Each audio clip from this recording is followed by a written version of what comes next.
Ngayong natanggal na yung pinaka-taas niya dito, ay makikita mo na ang sabi ng may-ari, last year daw pinagawa to. Mukhang hindi binuksan dito mga kamaster.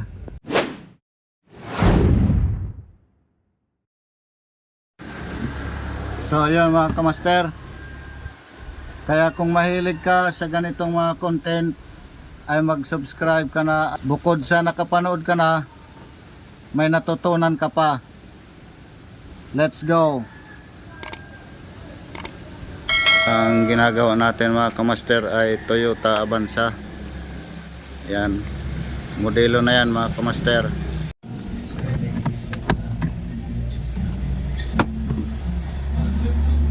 Parang lalaki.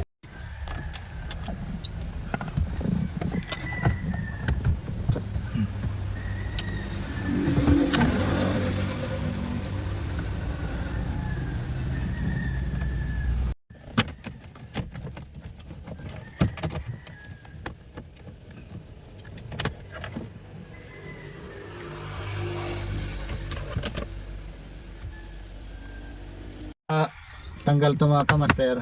Meron pa yan dito airbag. Kailangan natin tanggalin yung tornilyo kasi nakakabit dito. Toyota Avanza mga kamaster.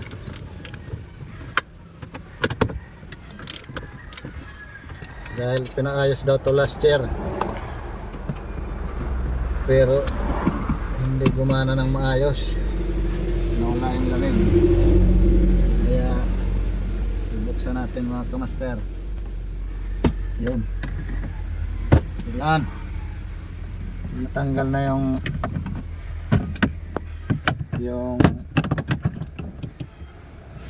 airbag. Medyo maluwag na yung ano niyan, yung lock. Yan. Madali mo na matatanggal ito mga kamaster dahil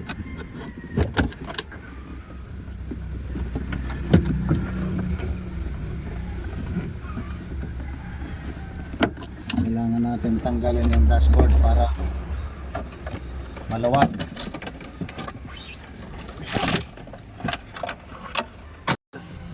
Ngayong natanggal na yung pinaka taas niya dito, ay makikita mo na yung lalagyan ng evaporator case. Yan, kita natin na maraming dumi. Lapit mo dito yung maraming alikabok mga kamaster. Pero ang sabi ng may-ari, last year daw pinagawa to.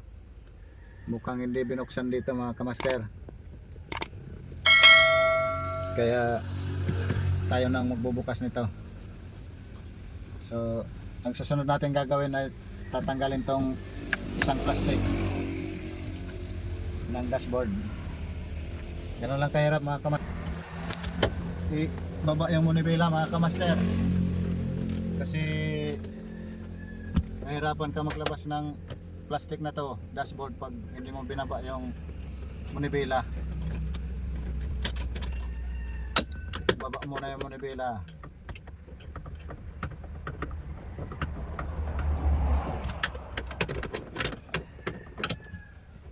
Kamaster. Yan.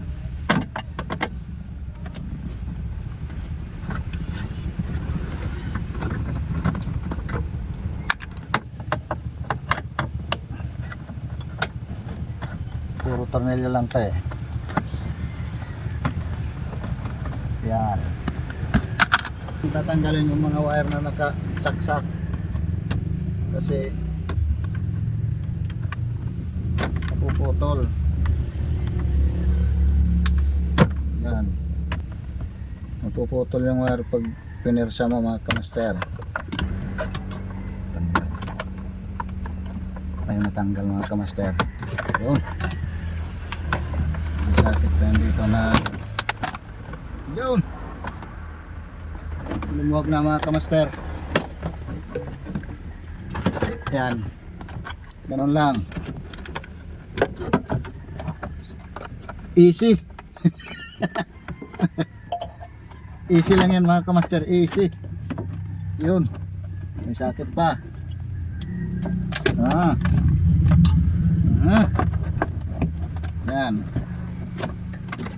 kabit.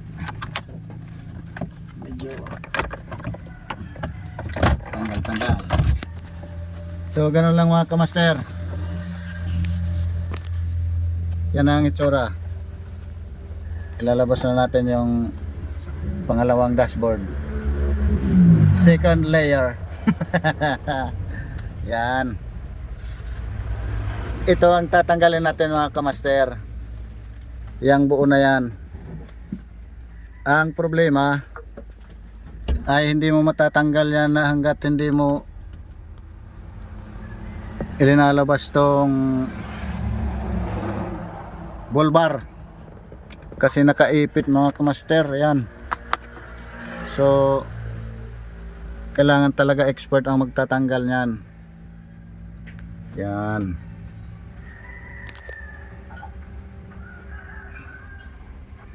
Ganyan ang itsura mga kamaster. Yung buo na black cover ng evaporator case. So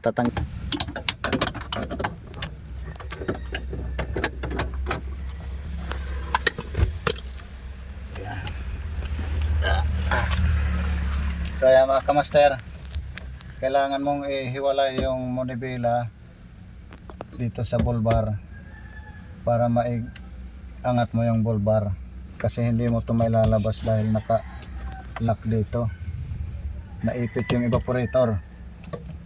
So tatanggalin natin yung mga bolt. Yan, doon, meron yan doon, para maiangat natin yung ball bar. Tapos ito tanggal din.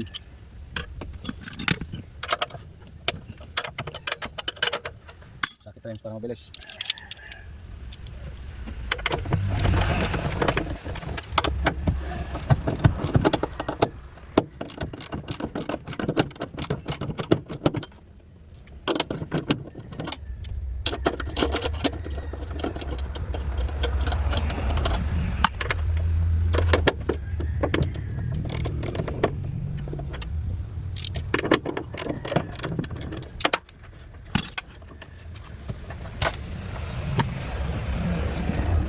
Yan. Tapos meron pa yan doon mga kamaster, tatanggalin. Ito pa, meron pa. Kailangan ng extension wire, extension socket.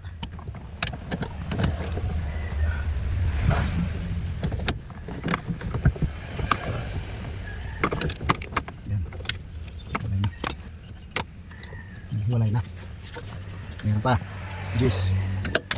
Busi. Ano yun?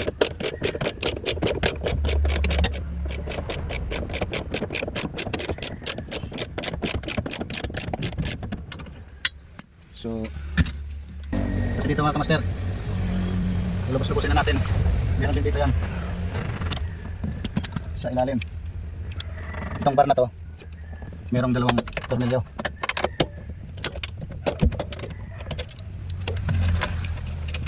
Talagang hindi matatanggal pag hindi mo tinanggal yung mga tornilyo. Hindi mo nakakapit. Meron pang isa.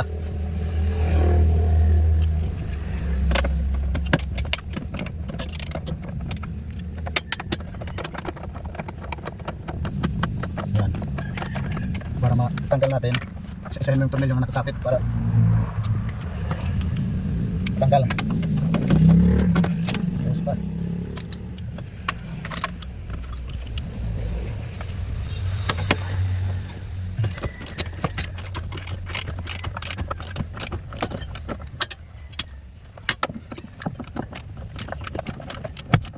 Dahil natanggal na natin yung mga tornilyo dito, ay mauuna mo na yan mga kamaster.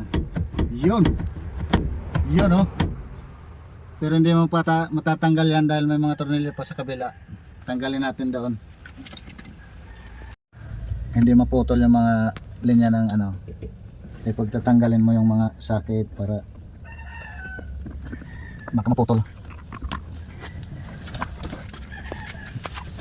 Tanggalin natin mga kamaster. Yan. Yan. Na yun. Pati ito. kasi mahihila yan, baka maputol. Yan, lagyan natin itong 1 gram.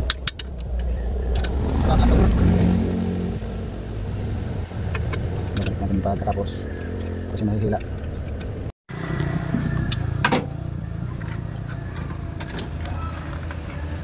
Yan, at master,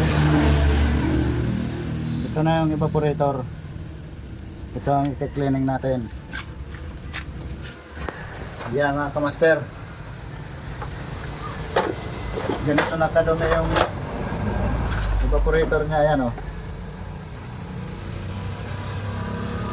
May mga jelly na naipon mga kamaster, madumi na, kaya yung hangin hindi na papasok dyan. So kailangan talaga ng cleaning to. I-cleaning natin to mga kamaster.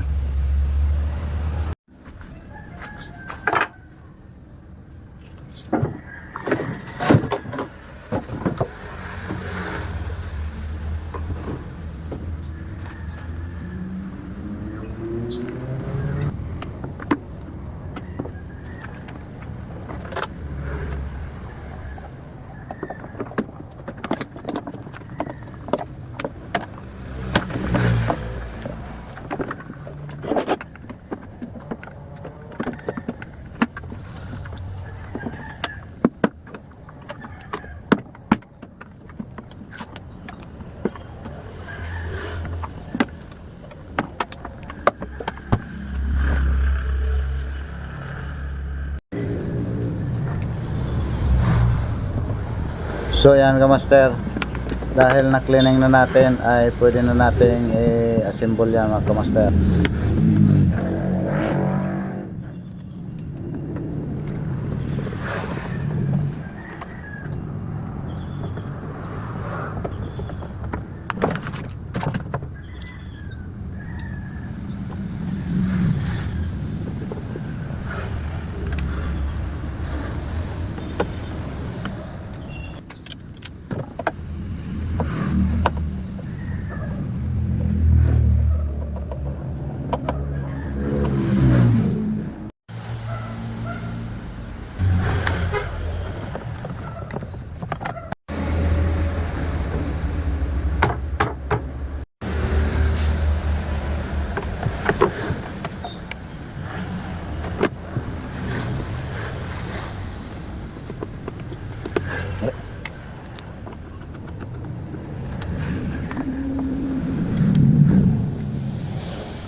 Ito pagwari ko dapat mga tuwan. Libang-libang kita sa kaya hindi naman nagduruburo-buro, clinic sa squat. Tapos patsinga. Okay.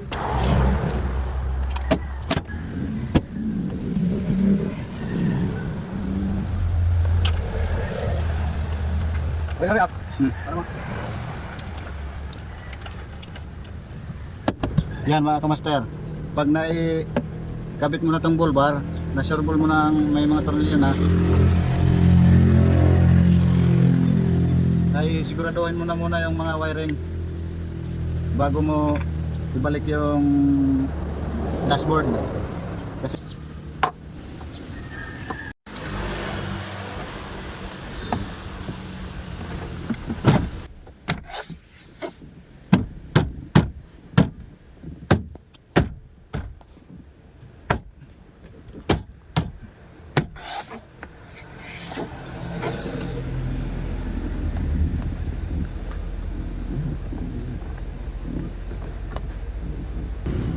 naibalik na natin ng maayos yung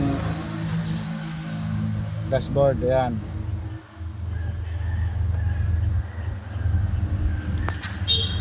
So dito naman tayo sa likod na evaporator. Ang gagawin natin mga kamaster,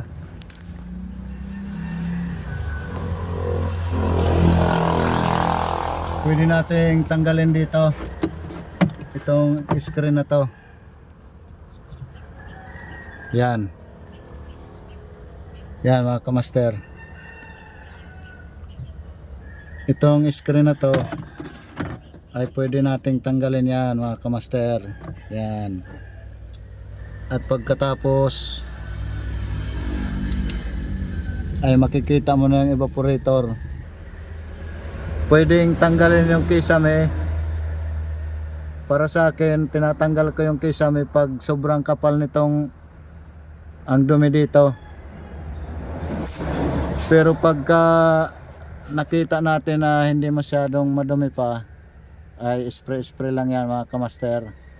Pwede dyan na lang ang spray. Dyan na lang. Kitang kita na yan mga kamaster. Yan. Na-cleaning na yan mga kamaster. Pero dokot lang kasi hindi pa masyadong makapal yung dumi. So pwede na natin palamigin to mga kamaster.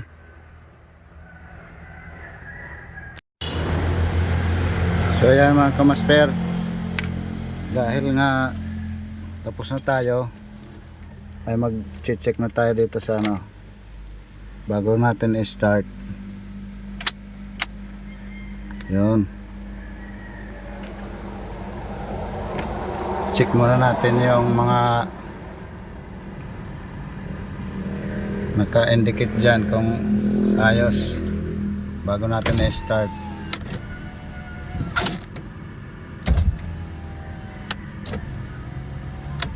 Tingnan natin yung ilaw. Okay naman. So wiper, okay yung wiper. So ibig sabihin pwede na natin i-start.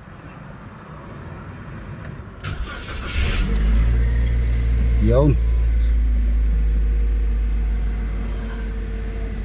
Ang natirang ilaw na lang ay sa brake, handbrake, tsaka yung sa pinto mga kamaster. So start na yan. Tingnan naman natin dito. On natin yung aircon. Yun.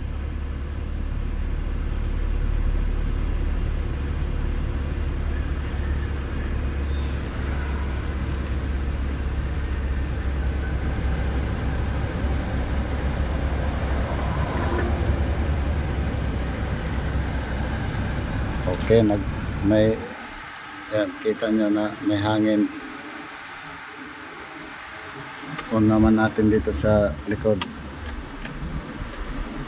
Yun, naririnig nyo, may hangin mga kamaster. So pwede na tayo mag-charging ng preyon mga kamaster. Yan mga kamaster,